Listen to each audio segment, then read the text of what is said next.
The unsurpassed, penetrating and perfect truth is seldom met with, even in 100,000 myriad kalpas.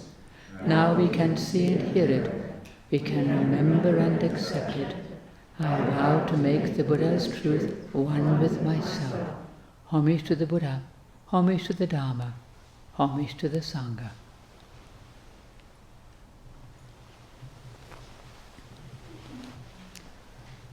Today I'm going to talk about offering and accepting love. We talk a lot about loving kindness, we talk about kindness, but we don't want to talk much about love because there's so, it's such a huge part of our lives, and you all have a different understanding of it, different experience of it, so many different ways. It's often misunderstood, misdirected, misused, miseverythinged, and it can bring great joy and contentment to people. And for most of us, our usual experience of love, or when we think about it, is immediately as a personal thing between two people or many people, intimate something often. Spouses, lovers, parents and children, friends, relatives, and that's all normal and good. But what I'm going to talk about is a little different. It's more the Buddhist approach as a more universal, non-personal kind of love. In fact, they're not really separate. We all love individual beings, whoever we are, and we're all part of that universal love. We all have that within us, that love for all beings, which is there within us.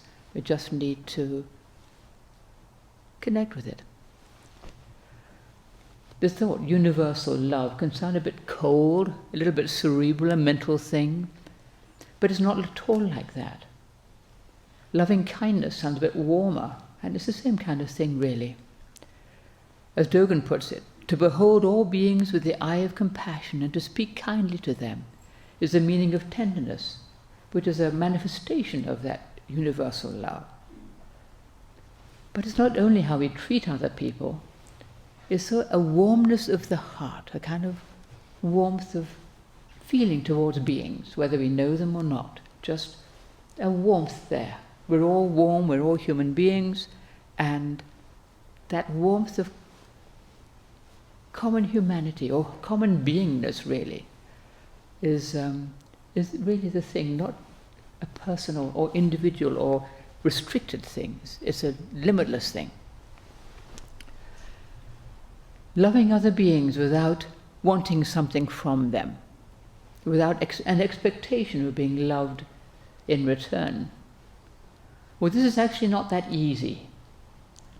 Usually there's give and take. We love somebody, they love us. We like them, they like us, and so forth. We might even love our pets, and they love us, usually. But if they don't, sometimes you might have a cat or a dog that's been so badly treated, it seems indifferent to you, and it's very hard, actually, to keep loving them in a nice warm way, because they don't know how to love in return because they've been so ill-treated. And to get past this and still love them is not easy. You treat them kindly, but that warmth of heart you have to really work at if the being does not seem to love you in return. But who knows? Who knows how beings are actually? It may not look like it.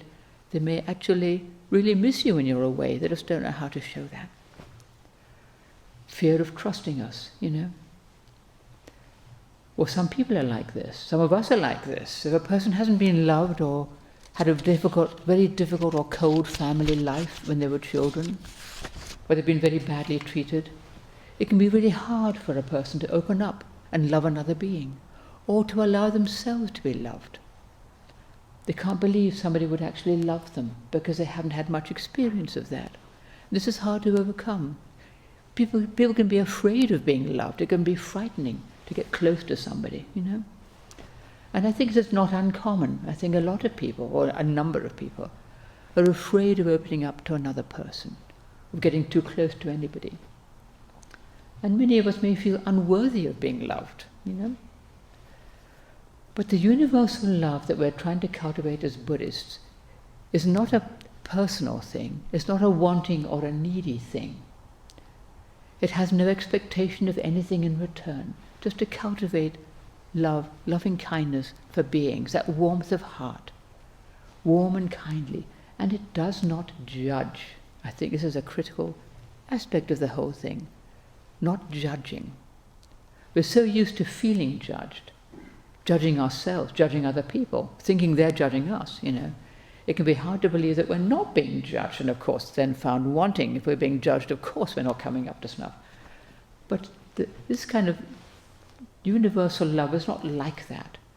It is unconditional, accepting everything, not wanting anything in return. And to cultivate a warm and kindly heart towards ourselves can be even harder than doing it with another, cultivating that for another person. But if we can cultivate a warm and kindly heart towards ourselves, we can more easily cultivate that heart towards other beings. If we can let go of some of our self-judgment, self-criticism, self-condemnation, self-everything, then we can be less critical of other beings. We're our own harshest critics. And sometimes it's easier first to cultivate a kind heart towards other beings, and then we can start being kind to ourselves. But they do work together. If we find it really hard to be kind to ourselves, we can try being kind to other beings. Not because we're unworthy of kindness, but because we start with them. Sometimes we can see kindness and goodness in another being and just find it really hard to see that in ourselves. Funny that, isn't it? But there we are. To love another being is to truly accept them as they are, and not try to change them or fix them, or wait for them to change, because they may never do so. We might need to teach our children how to live their life or how to navigate this world, but we can't fix them, and it's not good to try to force them into something. People may not do what we want them to do, but we can't force them. If we try to do that, we create suffering for them and for ourselves. So if you can accept our children, our parents, our partner, our pets, our friends, our co-workers just as they are, we can practice harmony. If we can respect beings just the way they are, it's a whole lot better. And then we see, actually, qualities that we may not have seen before. If we were always judging them or criticizing them, we wouldn't see those kind and warm qualities that they may have. We've kind of shut them out. But if we can just accept beings the way they are, whoever they may be, then we can see their pure qualities, and they can see our pure qualities, and we can see them in ourselves better, When other people disappoint us, they don't do what we'd like them to do. Well, can we accept that? Somebody isn't doing what I want them to do. I think they should be doing this and they're doing that. Are we holding on to some kind of ideal of how they should be or how things should be? It's possible, But if you can just see that, I've had this expectation of somebody, and they're not doing that. They're doing something different. I have to just accept it. Let them be the way they are. If I have to tell somebody something because I'm responsible for what they do, okay, but do it kindly. We can't control other people, and we don't always know what's best for somebody. To love another person is to respect them just as they are, just the way they are, and trust that they can live their life the best way they can. And we still have to, train our dog not to bite people or whatever horrible things it does. Train our children not to bite people or whatever horrible things they do. But we can do it kindly and not trying to force beings into some idea of what we'd like them to be, because it never works, And of course, this applies to ourselves as well. To accept ourselves just as we are, with all our faults and shortcomings, with kindness, and still working on our weaknesses, working on the things we know we need to change about ourselves, with kindness, not judging harshly, not disrespecting ourselves as we would wish to respect another person, to respect ourselves, to see our own pure aspiration, So often we just beat ourselves over the head for our shortcomings, or things we did wrong. Oh, I did this. Oh, this is awful. I did a stupid mistake. Not remembering that actually we may have done quite a bit of good today. We may have done some unselfish, unkind things today, whenever. And we tend to forget that and just see where we've done what we think is wrong, Self-judgment, so much comes right in our face and hinders us. But if you can see our aspiration to do the best we can, to live a good life, to keep to the precepts, to treat other beings with kindness and respect, to treat ourselves with kindness and respect, and with love. Love for ourselves is not necessarily self-indulgence or being greedy because I want everything. It's kindness. As we train our children or our dog, we train ourselves. We don't give ourselves or everybody else everything they want. We don't give our dog everything it asks for, or our children everything they ask for. It may not be good for them, because everybody needs to learn restraint. We need to learn restraint. To cultivate love for all beings. Sometimes it's really hard to love somebody. Well, we don't have to absolutely love everybody in a sort of warm and fuzzy way. Sometimes it's really hard, really hard to love a person. Oh, I love everybody, but I cannot stand so-and-so. Well, the Buddha talks of non-ill will. So if a thought of ill will about somebody comes up, if we can recognize that and let it go and not nourish it, that's good. Not to harbor that ill will and to cherish it and, oh God, they did this and then they did that and it's just awful. To let that go and just say, ill will, that's what it is. I like the expression ill will because it covers a whole realm of things. It doesn't have to be virulent hatred or deep disliking, just be irritation actually is ill will, to see that, ill will. If you can just let that go, or at least not nourish it. It may not go away immediately, but I don't have to give it house room. And if you can foster a thought of goodwill towards that person, so much the better. We don't have to love everybody in a sort of warm and fuzzy way. We couldn't possibly do that anyway, but it's not like some ideal of loving everybody that we have to try to live up to, and then if we don't, of course we don't love ourselves because we're not living up to our ideal, and it's not very good. So just to let go of ill will towards a person we just find it difficult to get along with, maybe. We don't have to try to create some warm feeling of love for them, as I said. It might come with time. If we let go of our ill will, sometimes we see their good qualities because we're not giving off this sort of, and that does help. We might see that actually this person is just fine. It's just we've had this, it's got off on the wrong foot, or we just have this not getting alongness, It's okay. But just to do our best to not cultivate ill will. Everybody has Buddha nature. Everybody has admirable qualities that we may not always see. But you can't force yourself to love another person. It has to come from the heart. As we continue in our training, our heart softens and it opens up more. This is one of the great blessings of training. We're less imprisoned in our little shell of self-concern, me and my stuff and mine, and everything else, everybody else, We reach out to other beings. We're less afraid of other beings. We start to see them, but they're no different from us. They're not some kind of threat out there. They're just like us, really. We're all pretty much the same, actually. So we're not so afraid of other people and afraid of what they might think of us or what they might do.